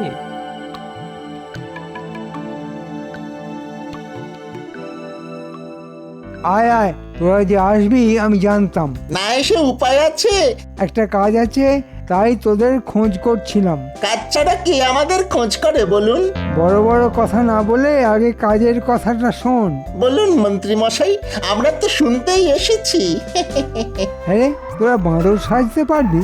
বাঁদরকে আপনি বাঁদর সাজাবেন? আরে গাধা সাজতে বলিনি, এটাই তোর ভাগ্য, তাহলে চার পায়ে হাঁটতে হতো। আচ্ছা, এত পশু থাকতে হঠাৎ গাধা কেন? মহারাজের বাগানে হঠাৎ করে বাঁদরদের খুব উৎপাত শুরু হয়েছে, আর এই বাঁদর তাড়ানোর দায়িত্ব দেওয়া হয়েছে গোপালকে। গোপাল আমায় বাঁদর বলে অপমান করেছে, ভাবতে পারিস? এর একটা বিহিত করতেই হবে। শোন, আমার মাথায় একটা বুদ্ধি এসেছে। তোরা বাঁদর সেজে নগরের মানুষকে একেবারে নাজেহাল করে দে, দেখি গোপাল কি করে বাঁদর তাড়ায়। প্রথমেই হামলা হবে গোপালের বাড়িতে। আজ রাজসভায় মন্ত্রীকে ঘুরিয়ে বাঁদর বলেছি, এর শোধ ও নেবেই। তাই রাতে সকলেই আমরা জেগে থাকবো। আমার জামাই যখন এসেছে, তখন জামাই তোমাকে আমার সাথেই থাকতে হবে। নিশ্চয়ই শ্বশুর মশাই, আমি আপনার পাশেই আছি। বাঁদরকে বাঁদর বলাই উচিত, কিন্তু আমাদের উপর কিরকম প্রতিশোধ নেবে সেটাই তো বুঝতে পারছি না। প্রতিশোধ নেবার একটাই পথ, নগরে বাঁদরের উৎপাত বাড়িয়ে দেওয়া। আর তার প্রথম পদক্ষেপ হবে আমাদের বাড়ি। বাঁদর বাদরামও করবে। তাহলে তো রাত জাগতেই হবে। এই গুলটে পুটি, তোরা আবার ঘুমিয়ে পড়িস না যেন। হ্যাঁ না না, ওরা ওস্তাদ, ওরা আমার বাহিনীর প্রধান সেনাদল, নইলে কি আর এত সমস্যার সমাধান করতে পারতাম? তাহলে তাড়াতাড়ি খেয়ে দে, আমরা ঘুমানোর ভান করে জেগে থাকি, কেমন? হ্যাঁ তাই করো। আমার মন বলছে আজ কিছু একটা হবে। কি হতে পারে? চুরি, ডাকাতি? না, তা এবার হবে না। এবার অভিনব কিছু একটা হবে। এই যেমন বাঁদর আসতে পারে। বাঁদর রাতের বেলায়? কখনো তো শুনিনি। না না, এটাই হবে তার কোনো মানে নেই, কিন্তু যেহেতু বাঁদর তাড়াবার ভার মহারাজ আমাকে দিয়েছেন, তাই আমি ধারণা করছি রাতে বাঁদরই আসবে। এই বাঁদর ধরা সবার পক্ষে সম্ভব নয়। এটা ঠিক বলেছেন শ্বশুর মশাই, সবার পক্ষে সম্ভব নয়, কিন্তু আমার মনে হয় আপনার কথাই ঠিক। মন্ত্রী বাঁদর সাজিয়ে কাউকে না কাউকে এখানে পাঠাবে। ব্যাটাকে একবার হাতে নাতে ধরলে বৃন্দাবন দেখিয়ে দেবো। হ্যাঁ, বাহ, চমৎকার! কে বলবে তোরা মানুষ? হ্যাঁ, তা তো বলবেনই। বাদর সাজার চাইতে ভূত সাজা অনেক সম্মানের ছিল। না মরা পর্যন্ত ভূত হবে কি করে? তার থেকে বাঁদর হওয়াই ভালো। সে তো আপনি বলবেনই। আমরা চোর বলে যেন আমাদের কোনো জাত নেই, না? আমি তো আর তোদের বাঁদর বলিনি। যে বলেছে তার বাড়ি একেবারে তছনছ করে। কে বলেছে? গোপাল? হ্যাঁ রে, মহারাজকে বুঝিয়েছে আমাদের বাপ ঠাকুর দ্বারা নাকি বাঁদর ছিল। কি সাহস, বুঝেছিস? বেটার এত সাহস! আপনার বাপকে বাঁদর বলেছে? আরে আমার বাপকে শুধু নয়, তোর বাপকেও তাই বলেছে। আমার বাপকেও বাঁদর বলেছে? আচ্ছা, আমার নাম কি মহারাজের সামনে বলেছে? একেবারে মহারাজের সামনে। যা অপমান করলো তোকে! বাপরে, আমি হলে তো গোপালকে মেরেই বসতাম। শুনলি ঘটা, গোপাল একদম মহারাজের সামনে আমাদের নাম বলেছে। ও কি যে আনন্দ হচ্ছে! মহারাজ আমাদের নাম জানতে পেরেছেন। ও মন্ত্রী মশাই, মহারাজ যখন আমাদের চেনেই, তখন একটা চাকরি যদি জোগাড় করে দেন তো আর চুরি করে খেতে হবে না। হ্যাঁ, তা আমি দিতেই পারি, কিন্তু মহারাজের চিড়িয়াখানায় বাঁদর সেজে থাকতে হবে। পারবি?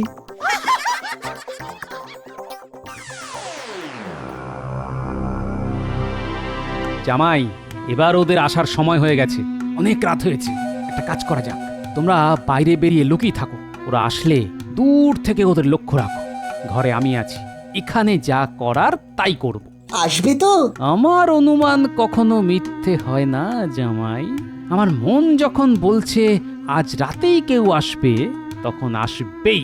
তোমরা অন্ধকারে লুকিয়ে থাকো, লক্ষ্য রেখো। গোপাল বড় উপকার করেছে রে, মহারাজের কাছে আমাদের নাম বলেছে, তার মানে মহারাজ আমাদের চেনেন। কিন্তু আমাদের যে বাঁদর সেজে থাকতে হবে। থাকলে থাকবো, আর খেতে পড়তে তো পাবো। যদি রোজ কলা খেতে দেয় তবে কি হবে বলতো? এই কথাটা তো মাথায় আসেনি আমার।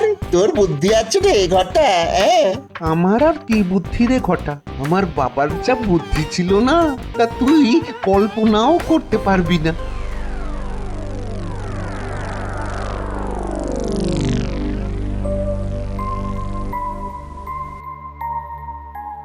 শুনলি গুলটে, বাঁদরকে কখনো বাংলা কথা বলতে শুনেছিস? দাদু তাহলে ঠিক কথাই বলেছিল, এরা বাঁদর নয়, মানুষ। দাঁড়া, আমরা চুপি চুপি বাড়ির দিকে যাই। ঘটা একদম কথা বলিস না, চুপ করে থাক। গোপাল দিকে গেলে খুব বিপদ হবে রে। চুপ করে থাক, কথা বলিস না কিন্তু। ইয়ে এসেছিস, ভালোই করেছিস। তবে বাপ ঠাকুরদার নাম ডোবালি রে, নিজের ভাষা ভুলে বাংলায় কথা বলছিস কেন? মানুষের ভাষায় কথা বললে তোমার অসুবিধা কোথায়? হ্যাঁ, তোদের পূর্বপুরুষরা বাংলায় কথা বলতো না, বাঁদরের ভাষায় বলতো রে। বাঁদরের ভাষা তো আমরা জানি না, নিচে নামবো, একটু শিখিয়ে দেবে? এই দেখ দেখ দেখ, চল চল চল চল, পালা পালা পালা। দাঁড়া, আগে লেজটা খুলে রাখি, শুনলি না গোপাল কি বললো? ধর ধর ওকে, ধর ধর, বাঁদর বাঁদর। পালালি কেন? আমরা তো আর চুরি করতে আসিনি, গোপালের কাছ থেকে বাঁদরের ভাষা শিখতে এসেছি। হা, পরে শিখিস, আগে পালা তো পালা। ব্যাটারা পালিয়ে গেল, চল দাদাকে বলি।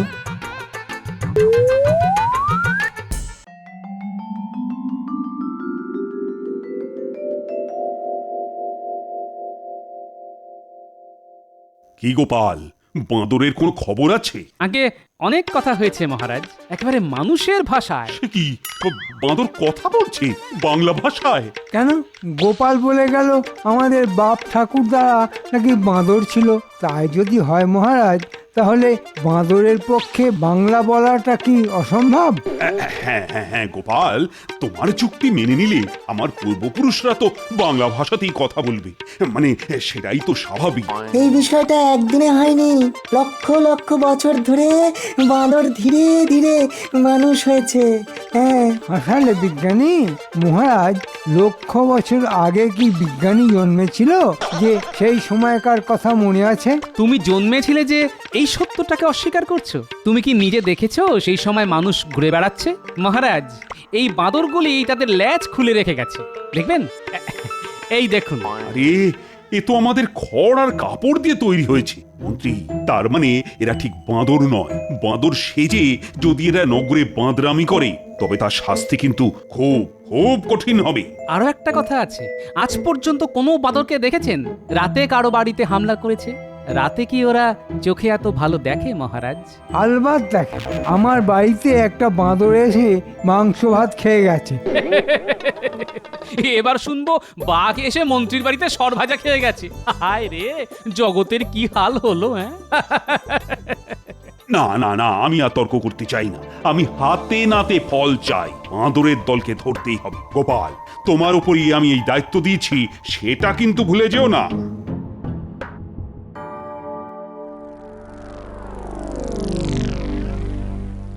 শোন, কেউ যদি বাঁদর সেজে নগরে হামলা চালায়, তবে আমরাও ভালুক সেজে রাতে নগরে ঘুরে বেড়াতে পারবো। উল্টে একটা কাজ কর, শ্যামাপদ বহুরূপীকে আমার সঙ্গে দেখা করতে বল, আমাদেরও ভালুক সাজিয়ে দিতে বলবো।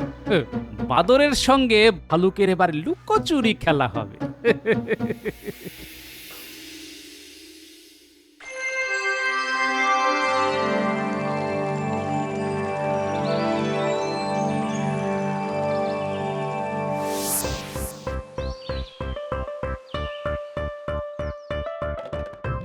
আরে এসো এসো শ্যামাপদ, তোমার হাতের ছোঁয়ায় আমাদের কয়েকজনকে ভাল্লুক সাজিয়ে দিতে হবে। তা তোমার ভাল্লুক সাজার শখ হলো কেন এই বয়সে? গিন্নি তো মিষ্টি খাওয়ানো বন্ধ করে দিয়েছে, তাই ভাবলাম ভাল্লুক সাজলে জমিয়ে মিষ্টি খেতে পারবো, তখন আর কেউ মানা করতে পারবে না। না বৌঠান, গোপাল ভায়া কোনো উদ্দেশ্য ছাড়া এমন কাজ করবে না, নিশ্চয়ই কিছু একটা মতলব আছে। হ্যাঁ, তা একটা আছে বটে, ভালুক সেজে বাদর ধরবো, বাঁদর, তবে শুনলাম নগরের নাকি বাঁদরের উৎপাত বেড়ে গেছে। কি ব্যাপার বলো তো? সে পরে বলবো, আগে একটা কথা বলো, তুমিও ভালুক সাজবে তো? আমাদের সঙ্গে বাঁদর ধরতে যাবে তো? নিশ্চয়ই যাব। হ্যাঁ, বাঘ হলেই যেতাম না, কিন্তু বাঁদর সে আবার কোনো প্রাণী হলো নাকি? ঠিক বলেছ, আমরাও বাঁদর। বাঁদরের থেকেও বাঁদরামিতে মানুষ অনেক এগিয়ে আছে। যাক, এসব জ্ঞানের কথা বিজ্ঞানীর কাছ থেকে একদিন শুনে নিও। জন্মে সব কথা শুনিনি। হ্যাঁ, আরো বুড়ো হলে হয়তো বলবে, শ্যামাপদ আমাকে বাঁদর সাজিয়ে দাও, আমার বাপ ঠাকুর দাদারা বাঁদর ছিল, আমিও হব, বাঁদরদের সঙ্গেই থাকবো। হ্যাঁ, তাহলেই তো মঙ্গল, তোমার ঘাট থেকে তো নামবো। বলি ওখানে কোন বাঁদরানি পাবে? আমাকেই করতে হবে।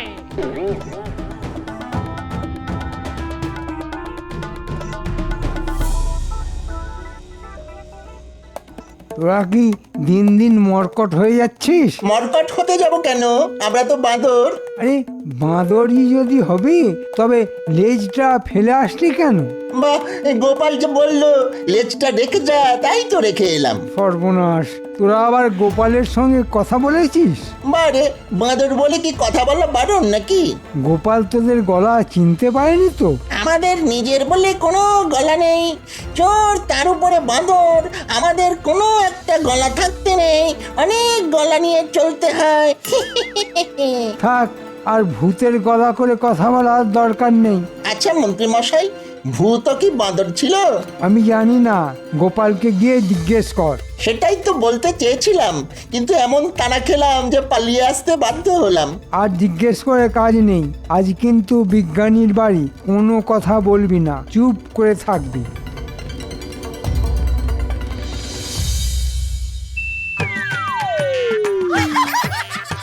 ভাল্লুকের সাজে তোমাকে কিন্তু চেনাই যাচ্ছে না। বাহ বাহ, চমৎকার চমৎকার মানিয়েছে। আসল রূপটা বেরিয়ে এসেছে। এবার থেকে ভাল্লুক সেজেই থেকো। তবে বাজারটা করে দিতে হবে কিন্তু। হ্যাঁ, কি যে বলেন বৌঠান, এই ছদ্মবেশ তো কয়েকদিনের জন্য। বাঁদরের বাঁদরামি বন্ধ করতে পারলেই আপনার গোপাল আপনার কাছেই ফিরে আসবে। কেন থাকুক না, থাকুক না ভাল্লুক সেজে, আমার কাছে আর আসতে হবে না, জঙ্গলে থাকুক। ভীমরতি কাকে বলে? শোনো জামাই আর গুলটে, আমাদের সঙ্গে শ্যামাপদও থাকবে।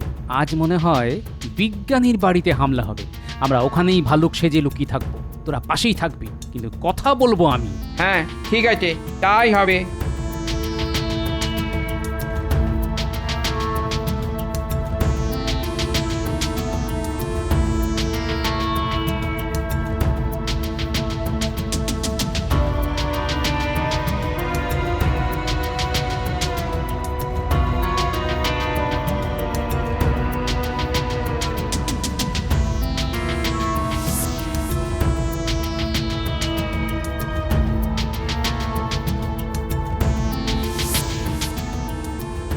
আমরা এখন বিজ্ঞানীর বাড়ির পাশে লুকিয়ে থাকবো।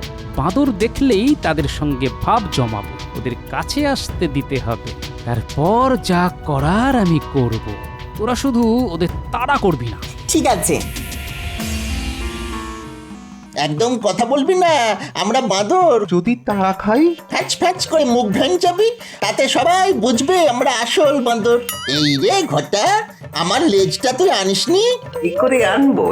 মন্ত্রী তো তোকে নতুন একটা বানিয়ে নিতে বলেছিলাম না, আর তুই কিপটেমি করে বানালি না। এবার কি হবে? হ্যাঁ, আমি সামনে মুখ দেখাবো আর তুই পেছন দেখাবি, যাতে ওরা তোর লেজ দেখতে পায়।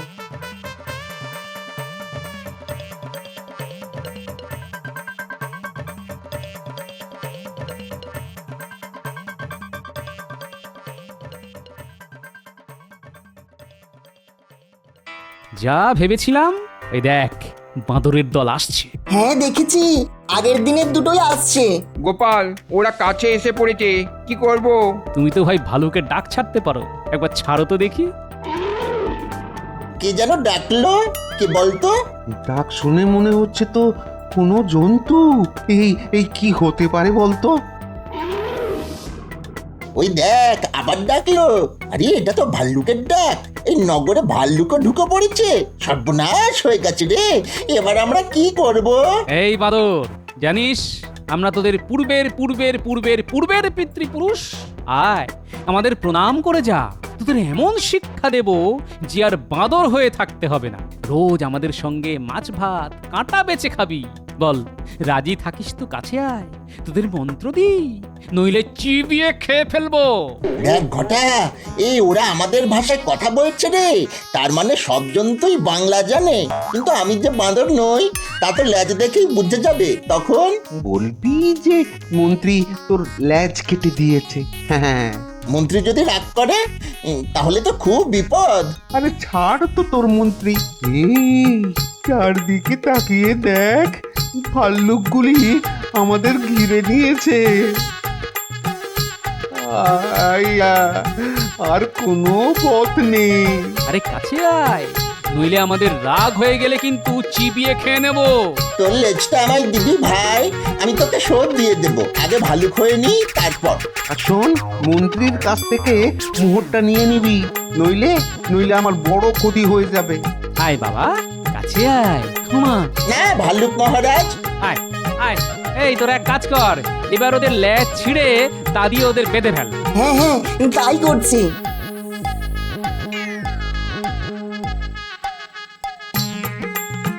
আমাদের লেজ দিয়ে আমাদেরই বাঁধা হচ্ছে, আমাদের অপরাধ কি? না না, তোদের কোনো অপরাধ নেই। বাঁদরের পোশাক না ছাড়ানো পর্যন্ত তোদের তো ভালো খাওয়া হবে না। শুনলাম মন্ত্রীও নাকি বাঁদর হয়ে গেছে। মন্ত্রী বাঁদর হয়ে গেছে?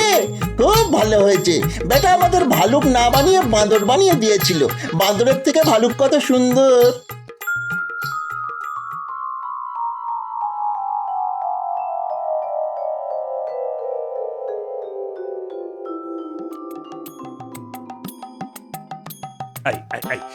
এটা কি মস্করা হচ্ছে? আমার রাজসভায় বাঁদর ভাল্লু কি করে ঢুকলো? প্রহরী প্রহরী, এদের ধরে চিড়িয়াখানায় নিয়ে যাও। আমাদের চিনতে পারছেন না মহারাজ? গোপাল, আরে আরে তুমি ভাল্লুক সেজে এসেছো কেন? আর সঙ্গে দুটো বাঁদরই বা কারা? মহারাজ, ভালুক কি আর শখ করে সেজেছি? বাঁদর ধরার জন্যই ভালুক সাজতে হলো। আমাদের কোনো দোষ নেই মহারাজ। মন্ত্রী আমাদের বাঁদর সাজিয়ে গোটা নগরে একটা গন্ডগোল বাঁধাতে চেয়েছিল। প্রথমেই গোপালের বাড়ি, তারপর বিজ্ঞানীর বাড়ি। কিন্তু গোপাল যে এমন একটা ভালুক সেজে আমাদের ধরে ফেলবে তা বুঝতে পারিনি।